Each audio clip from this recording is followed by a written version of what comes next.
Tandem Nomads, episode 28.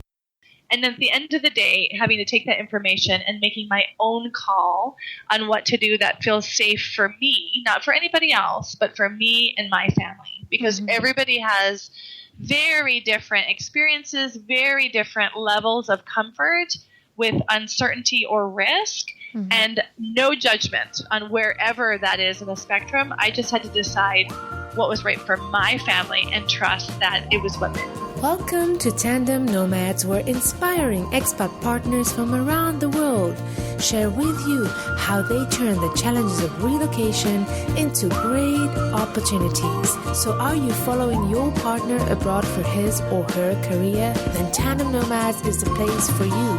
Go to tandemnomads.com and sign up for the newsletter. Hello, Nomad Nation. This is Emel Deregi.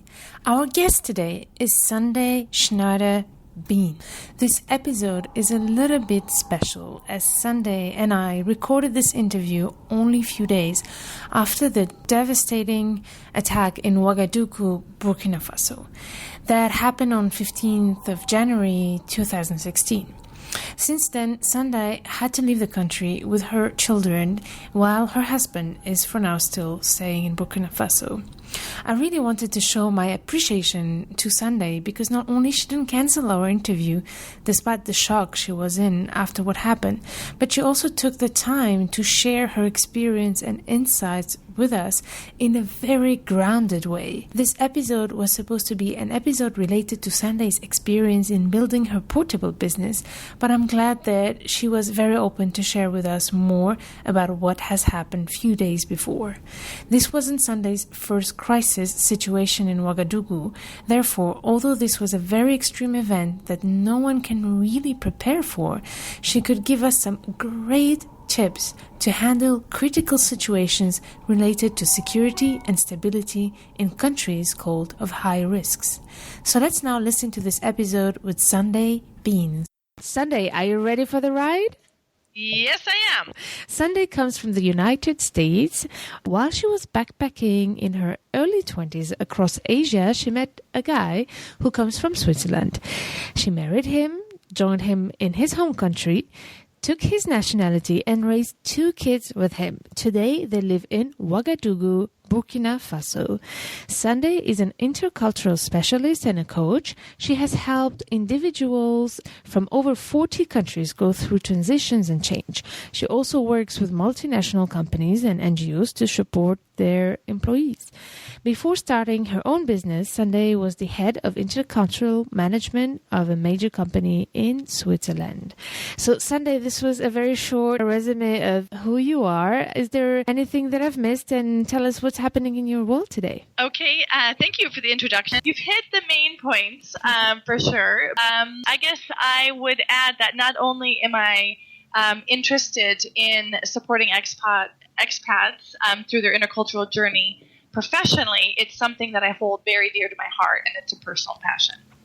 And what's going on in my world today? Unfortunately, in Ouagadougou, Burkina Faso, it's quite heavy-hearted because we just recently experienced terrorist attacks on Friday evening, and our community is in mourning. So that is honestly a reality that we're feeling all over the planet, and it got very, very close to home this weekend. Yeah, it must have been quite a challenging time, and it is still. And our praise and thoughts really go to all the people in Burkina Faso, and not just Ouagadougou, but I guess the whole country is shaken. And our world is shaken, and really thinking dearly of your friends and all the people there. Thank you so much. I'd love to know more about your story, about more how you got to your journey. But this is actually a very, very important topic that I wanted to discuss with you about expatriation. When we get to a situation where we live in a country that's goes through very challenging times. You've been in Burkina Faso since 2013, I think. Yes. And the country has also gone through a lot of challenges, not just today, but even before. You had political transitions, you had Ebola, and now, unfortunately, we have this crisis with the terrorism. So how do you how did you as an expat experience this situation, and take us through it? I mean, I don't know what's the right question here to ask. No, I totally hear what you're saying. So it's a really good question. Also because I'm an intercultural specialist and I support expats, but I'm also a mom. I'm a woman. I'm a person who goes through her own process. So it's a really good question. I can put it in context.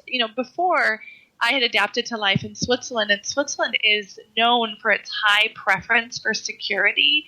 They have insurance for homes, for pets, for unborn children, really a very, very secure area. So I transitioned. I had both my children in Switzerland from sort of the epitome of security in Europe, and then I moved to West Africa. And so for me, it was already a stretch taking my children to West Africa because I had less, so the quality of medical support that was possible was lower.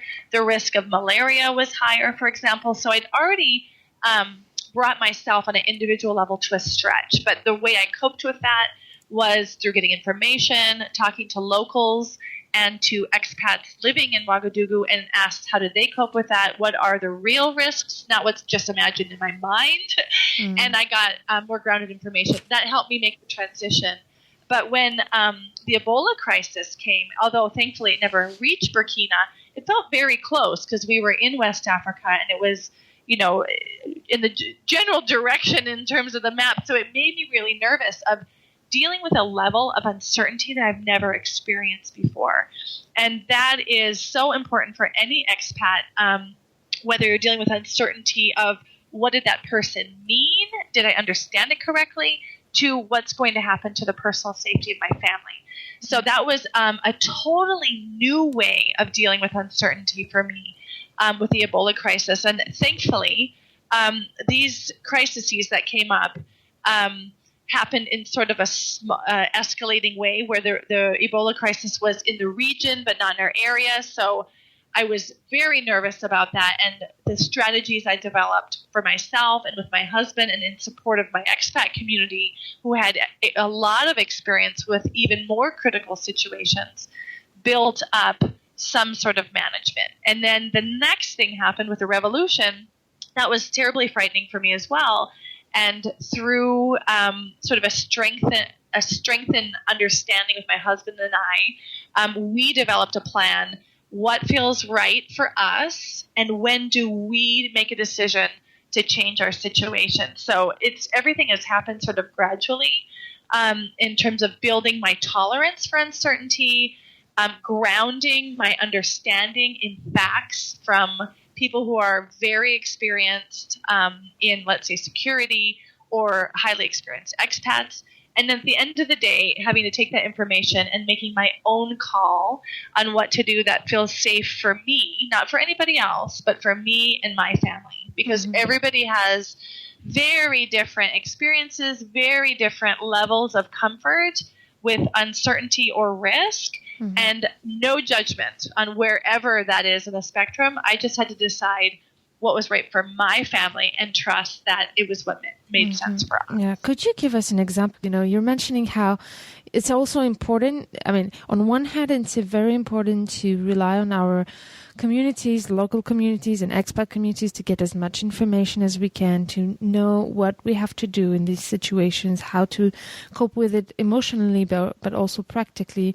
But then there's also how can I adapt it to my personal needs? And exactly. There's just two sides that I really love that you brought up. So could you give us an example of these two aspects of adapting to a difficult situation in a country and some kind of challenges? Okay, so I'll give you the last example from the coup. There was an attempted coup d'etat happening starting on September 16th, 2015, and I was home on a regular Wednesday doing our normal routine, and we found out that the Prime Minister and the President had been kidnapped or held hostage, and so I instantly went and grabbed my children and brought them home, and my husband was abroad at the time, so it was just me in the country. And I stayed calm and very tied to the news and my network on what was going on. And as the situation changed and escalated, I kept looking at the factors and was this about against foreigners, or was it just a governmental conflict? What sort of things were happening in terms of violence? How close was it? I was doing all of those factors. And then I used that information and tested it against my body of the sense of what level of risk do I feel comfortable with, considering that my husband is abroad and the borders were opening and closing. So that meant maybe I could fly out with my husband or to get to my husband, or maybe not. It was kind of a scary thing. And I had to really get clear on, am I just afraid and want to get away, or is it very prudent for me? And one of my key criteria is whether my kids have access to medical care. And for example, if the borders are closed and everybody's, let's say, in the streets protesting, I wouldn't feel like I could get great medical care at that moment. Well, as I could be fine in my house for 8 days if that was going on, and it would be no problem. However, as a very protective mother, that would make me nervous just in case something happened. Because I've had a normal Saturday where my son tripped with a chair and bit his tongue almost in half, and then had to have a minor surgery in Ouagadougou.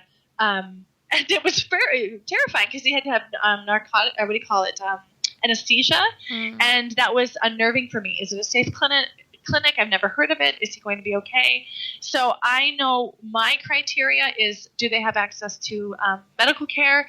And to be honest, can I be an okay mom? Because if I am on pins and needles and, yelling at them like, eat your vegetables, then I'm not okay. And I don't want to transmit that anxiety onto my children. Yeah. So if we have the means, if we have the opportunity, and it feels safer for me and calmer for the whole situation to leave, that's one of my criteria. And with the coup, that was scary. I have to say I was proud of myself how I handled it much more calmly than I did the revolution, even though the revolution was a much more positive uprising. It was the first time I'd ever been in West Africa where, thousands and thousands of people were protesting in the street and even marching on my road. So I was completely out of my comfort zone.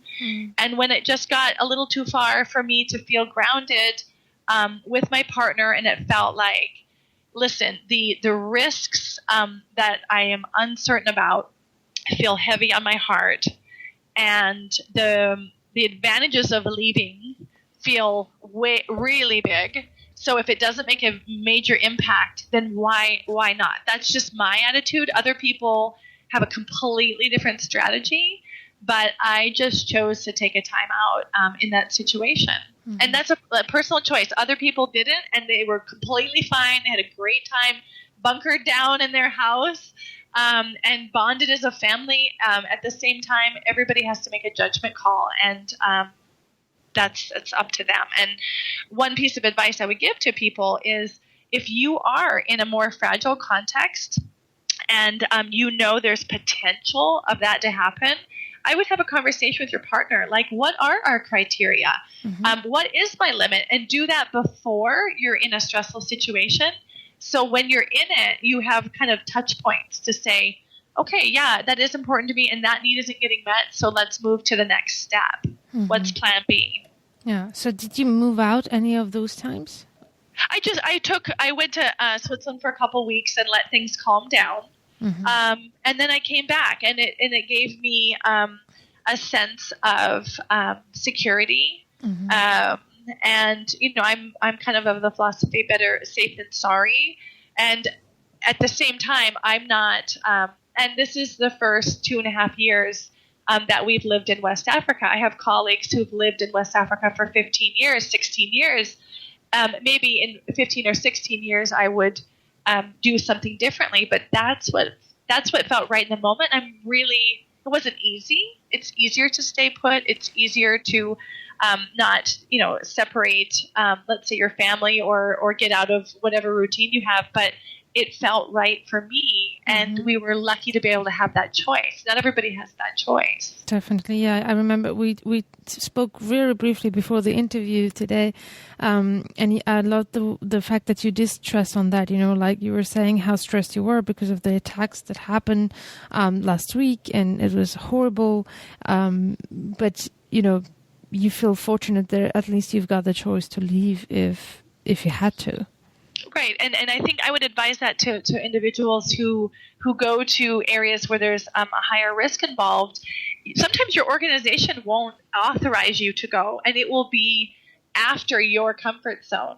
And as that, maybe the employee has very rigid ways of doing it, but if you're, let's say, the partner with your children and you're not obliged to stay, I would advise those families to just have a nest egg, just in case something happened, because I would hate that because of $2,000 you weren't able to fly out in a crisis situation that felt uncomfortable to you, that for you, because maybe your organization has not assessed it as that critical, but for your own boundaries, it is. So no judgment in that at all.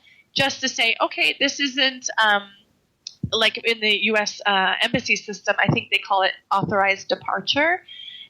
So if there is something within your organization where they do or don't authorize a paid departure, do you want to have to wait for that authorization?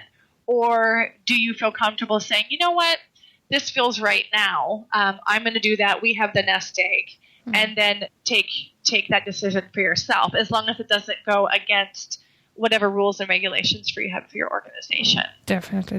But it would mean being separated for a bit, I guess, and be ready for that with your partner. Right.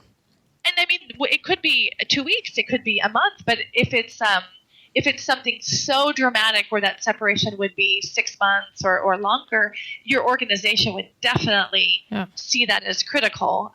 Or you need to reflect whether this kind of expat life in these kind of contexts are a high fit for you. Definitely. There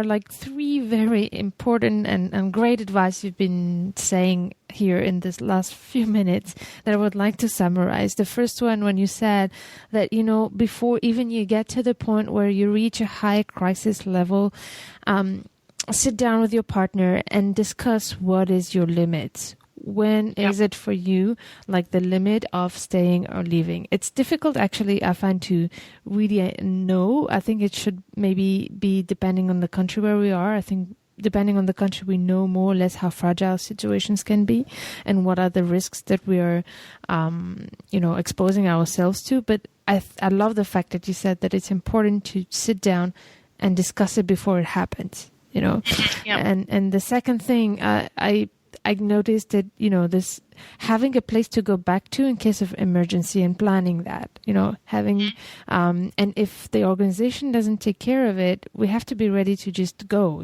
even if it doesn't pay for the trip back for at least a few weeks or so.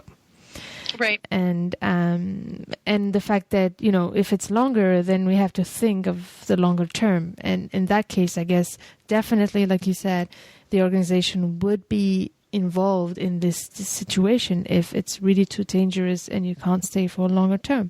And I think these are very critical points of living in a country that is in a, challenging political or safety situation.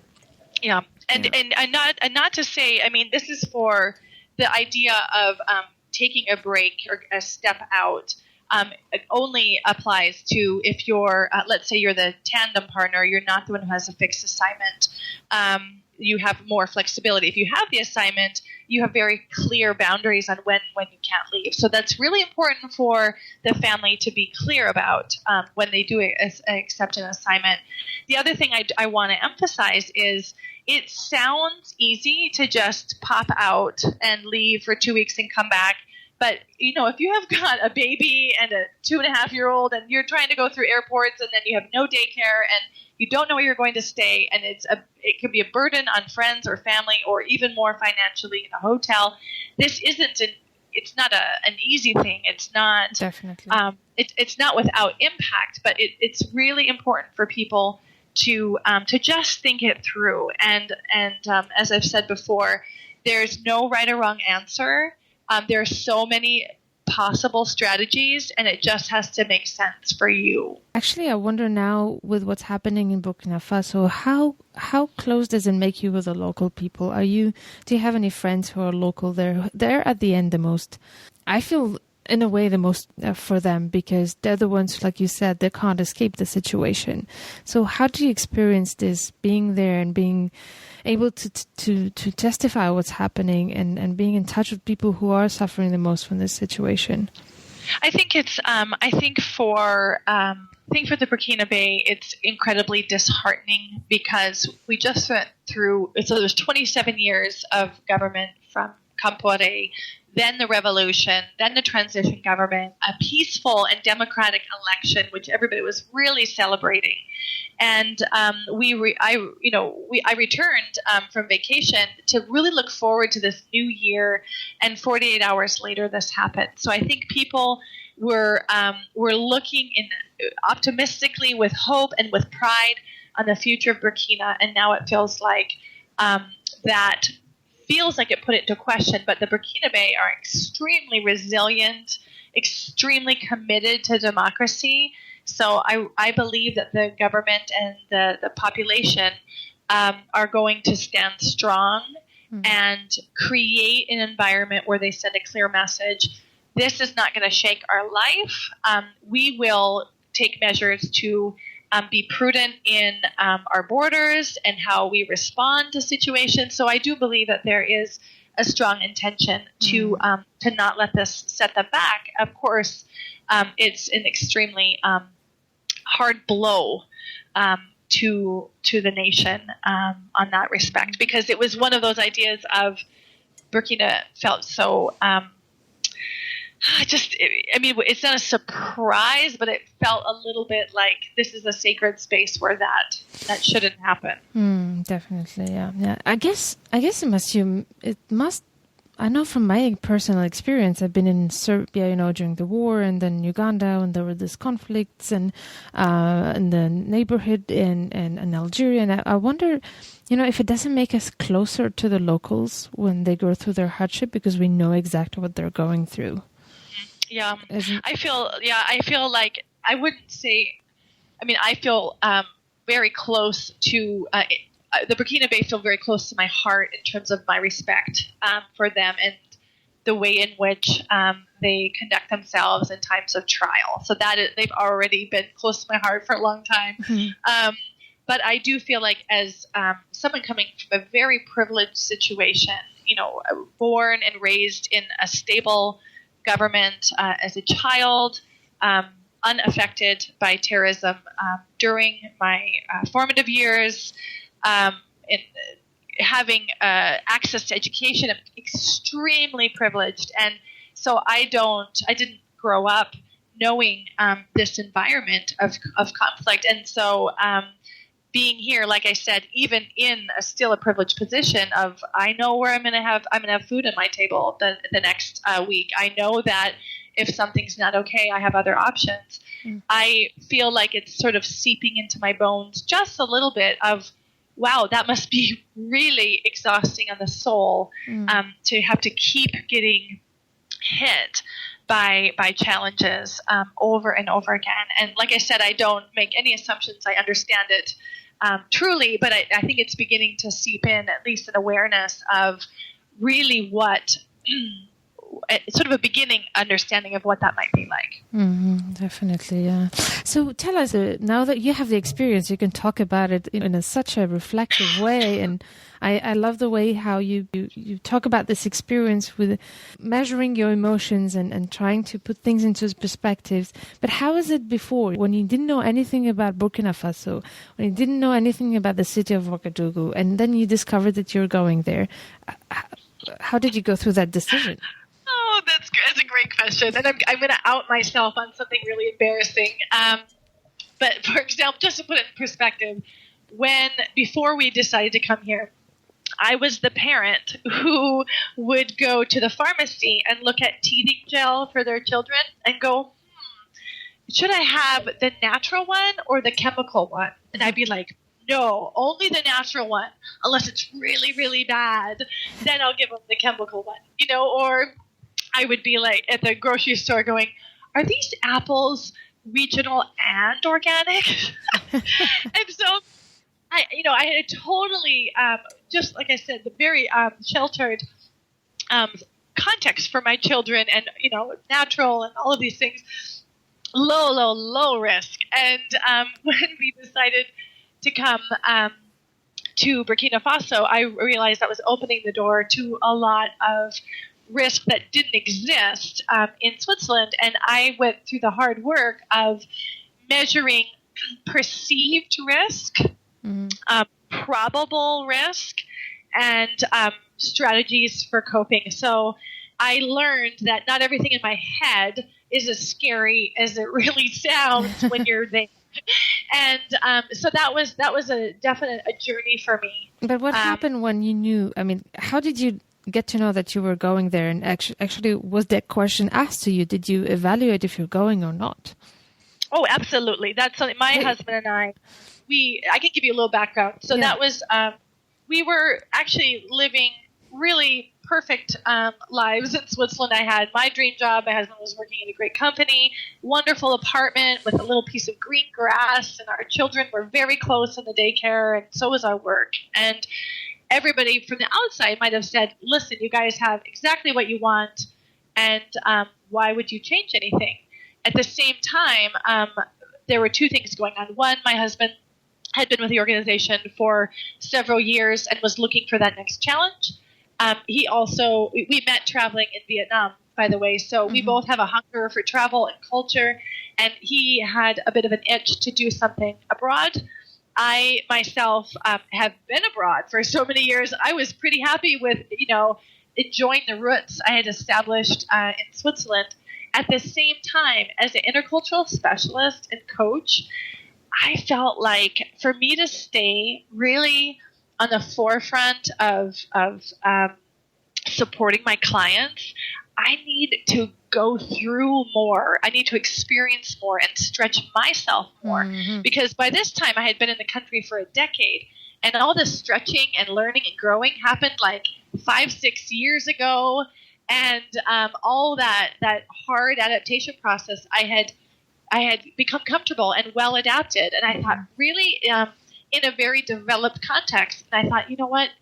I want to expand who I am professionally even further, so I can help not just expats adapting to hard contexts in developed countries, but also in less stable contexts. I need to learn another language. I need to understand what it's like to live in a place that isn't thriving economically. So I felt like to live it, to give it, as Martha Beck says, I needed to step in to that. And I had bicultural kids, American and Swiss children, but to create the context where I would be raising third culture kids felt like the best decision to be able to grow and learn and in turn support my clients. So you basically, if I summarize in one sentence, in order for you, for your husband, he was looking for a challenge and he's been comfortable, doing great, and then you too. But on your side, in order to be an even better intercultural management consultant or expert, you felt the need to suddenly put yourself again into a situation where you do experience that intercultural, management experience.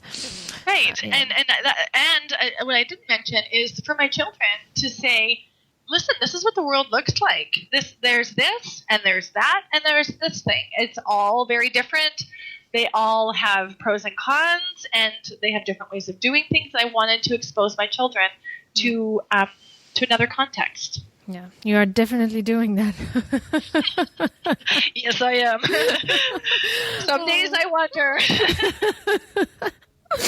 Oh no, I'm sure that they're going to remember this for their whole life, and I think they will become much, no, I don't know how to say, experienced teenagers when they grow and adults, because it's real life, where you are. It's really another part of the world where it's not through the TV that we get to discover it, but we know exactly what's happening on the field with the sentiment, with the real feeling of, connecting with the locals and knowing what's happening. And I know that as a kid, that made a huge difference for me and for the adult I became today.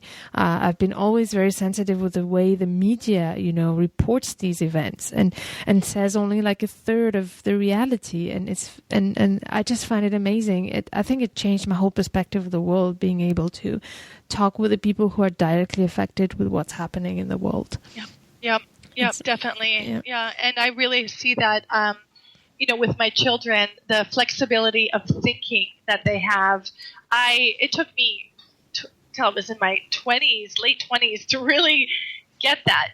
There's just the way my son thinks about even simple things like totally anticipating multiple time zones, multiple currencies, multiple ways of parenting or being a babysitter.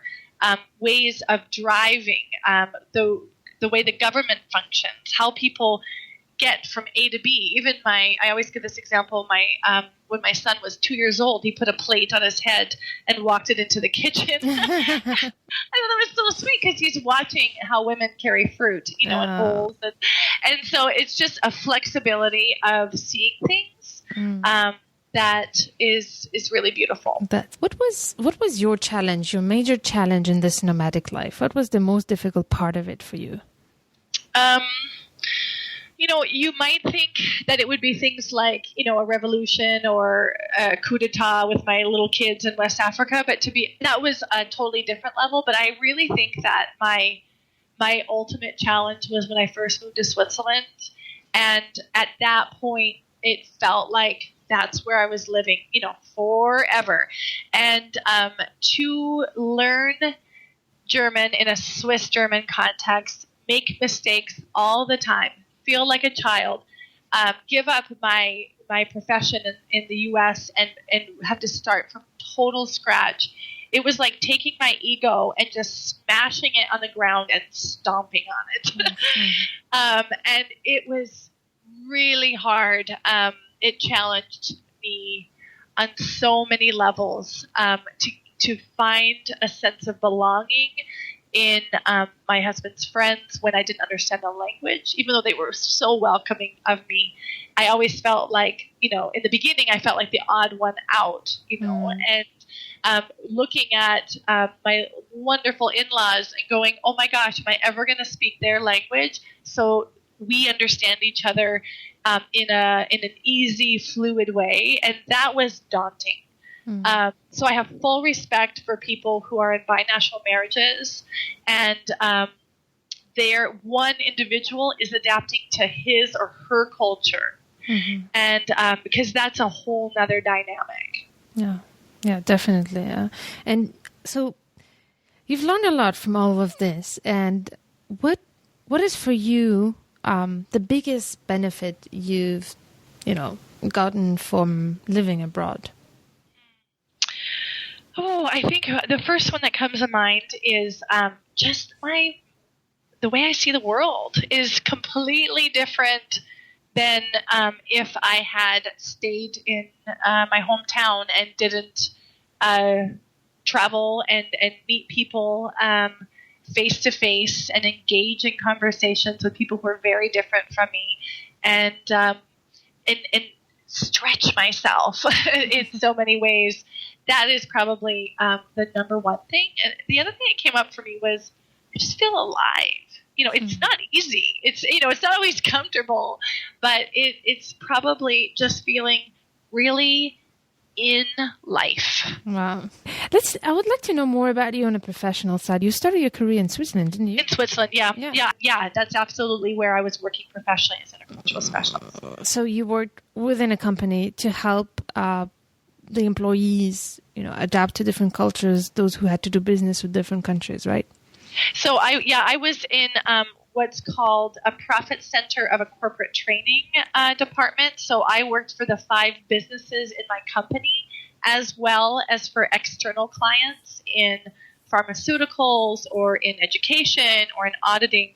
And I helped whatever it was, whether it's domestic diversity or international diversity within their company, or developing intercultural competence in their leaders, or helping expats who come from abroad into Switzerland.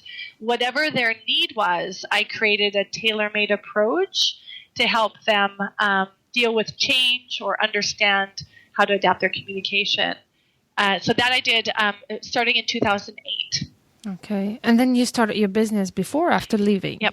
It was in tandem. So once I took the decision that we were going to move, I created my own company in 2013, and I've been running that since then.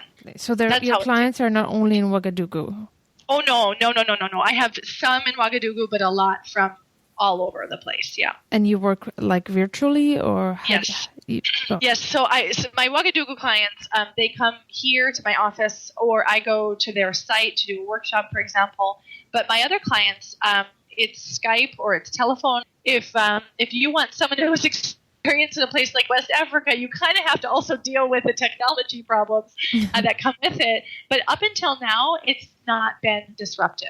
So I'm really grateful that I've always found this. So before we say goodbye, I would like to know, what is your biggest advice to our listeners to make the best out of their nomadic journey? Oh, that's a good question. Honestly, I think what I would advise people is to understand no one said this was going to be easy. We have romantic ideas of, moving abroad to France and, having this romantic life or wherever it is they imagine. It's going to be great. It's going to be worth it, but no one said it was easy. So growth comes with some pain. Like if you go for a run and you have sore muscles the next day. And so if people understand, hey, I am in a journey like climbing Mount Everest, you understand you have the right resources. That means you build your strength through taking care of yourself. You sleep enough. You don't drink too much alcohol to where it becomes disruptive. You don't. You make sure that you get enough exercise. So you create the internal resources and your external resources, your community, and say, I'm going to do this. I'm going to take care of myself. And I'm ready for the challenges. And the other thing, using this metaphor of a mountain, I would say, and, put your head up and look at the view you're creating. Mm-hmm. That when you are on that journey, you're getting higher and higher on the mountain and your view is changing. And to just sort of take that in and say, this is part of it. Mm-hmm. So it's kind of metaphorical, but I do think that's the best way to talk about accepting the journey. Mm-hmm. It's a great metaphor, and I like the fact that you focus on, in a way, it's in reflection. I've already just mentioned it before, the importance, because we get caught up in so many emotions. We're always challenged as human beings who are beings of habits. And as an expat, I think this is, for me, one of the biggest challenges of expatriation is that as human beings, we're challenged in our needs of having habits and routines, and we're challenging those all the time. And on top of that, we're challenging our beliefs, because I know that as now today, if somebody asks me what are my beliefs, honestly, I will tell them, but I will also say, you know what? I know that those were changed too. And I like the fact that you focused on the importance of looking at the view from the top whenever we go through challenges, and try to, pull our head out and try to evaluate ourselves, how we're doing with those challenges emotionally first, I guess. Yeah, and I get it. It's not easy, but it's always about growth. Yeah, definitely. Love it. Thank you. And if Nomad Nation want to reach you, what's the best way to find you? They can reach me at sundaebean.com. That's SundaeBean.com. And if they join my newsletter, they'll get a gift called the Expat Trump Cards, as well as insight twice a month on whatever important expat topic is on tap for that month. Great. Thank you so much, Sundae. This was really great. It has been such a pleasure. I really enjoyed just speaking with you. Thank you. Me too. And thank you so much for sharing so openly, especially in such a hard time. I can imagine you must be so stressed. And so I'm really, really appreciate you took the time to talk with us today. It is my pleasure. Nomad Nation, Don't miss any of the great inspiration, tips, and insights that we'll prepare just for you. Go to tandemnomads.com and sign up for the newsletter.